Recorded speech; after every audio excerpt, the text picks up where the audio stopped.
नमस्कार साथीहरू, आजको भिडियोमा हामी कुरा गर्दैछौँ किन अमेरिकामा अहिले सडकबाटै मानिसहरूलाई सोधपुछ गरेर कब्जामा लिएर देश फर्काउने अभियान चलाएको छ भन्ने बारेमा।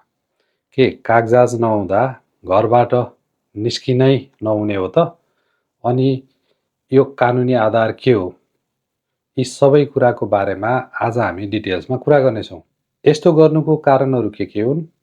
यसका लागि के सावधानी अपनाउन सकिन्छ भन्ने बारेमा आज हामी डिटेल्समा कुरा गर्ने गइरहेका छौँ। यो बाटैबाट समातेर डिपोर्ट गर्ने प्रक्रिया खास कहिलेबाट सुरु भइरहेको छ र किन भइरहेको छ भन्ने बारेमा कुरा गरौँ। 2025मा ट्रम्प प्रशासनले नयाँ इमिग्रेसन रुल्सहरू लागू गरेसँगै यस्ता क्रियाकलापहरू बढाएको छ।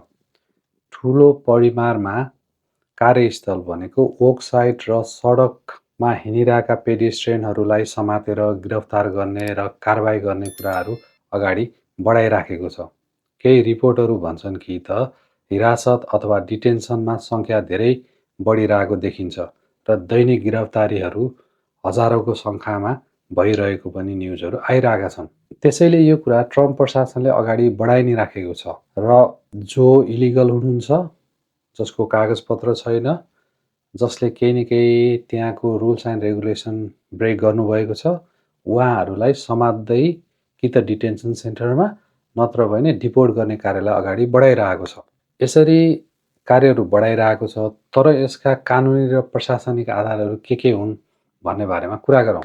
यो सबै घट्ने कारणहरू मिलेर बनेका छन्।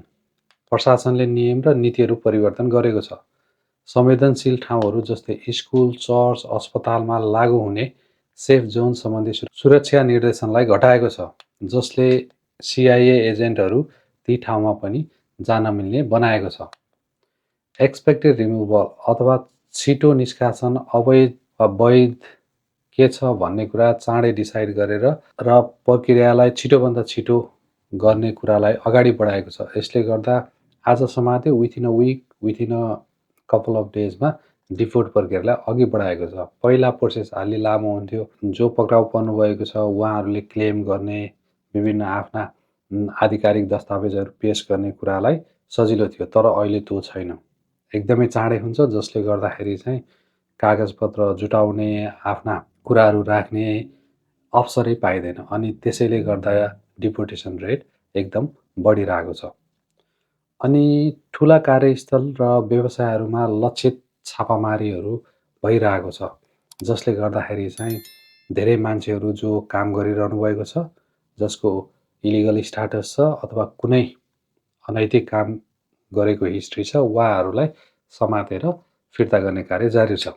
ट्रम्प प्रशासनको आइएसले कसरी यस्ता इमिग्रेन्टहरूलाई ट्र्याक गर्छ, समात्छ अथवा कसरी खोज्छ भन्ने बारेमा कुरा गरौँ। ट्रम्प एजेन्सीहरूले विभिन्न तरिकाले मानिसहरूलाई फेला पार्छन्।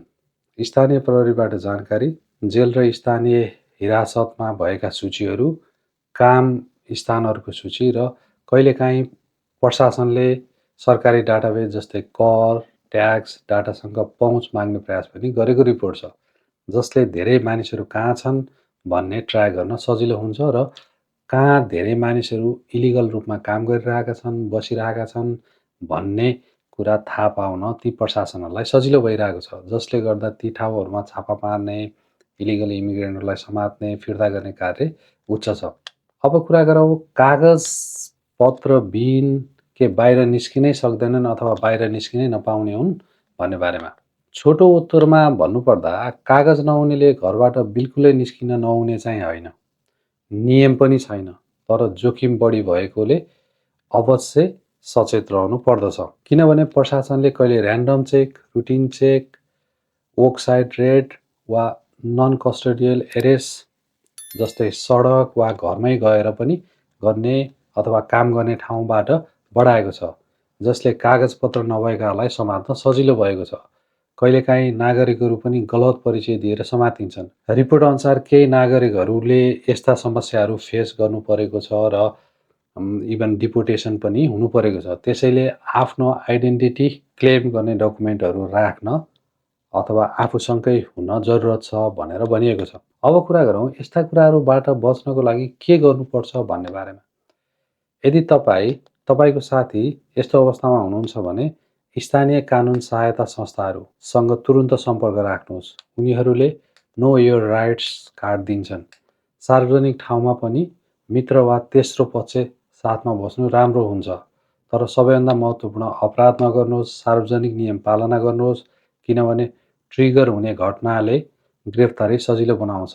कर ट्याक्स दायरामा आउनुहोस् र कर ट्याक्स दायर गर्दा जोखिमबारे सचेत रहनुहोस् र सम्भव भएसम्म कानुनी सल्लाह लिँदै आफूलाई वैध अथवा आफ्नो स्टाटसलाई वैध बनाउने प्रयास गर्नुहोस्। सारांशमा हालको प्रशासनले इमिग्रेसन इन्फोर्समेन्ट बढाएको छ, जसले सडक, वेबसाइट, आइडेन्टिटी डेटासँग जोडिएको खोज, गिरफ्तारी बढाएको देखिन्छ। कागज नहुँदा घरबाट बिल्कुलै निस्किन नहुने चाहिँ होइन, तर जोखिम भने धेरै छ, त्यसैले सचेत रहनु आवश्यक छ।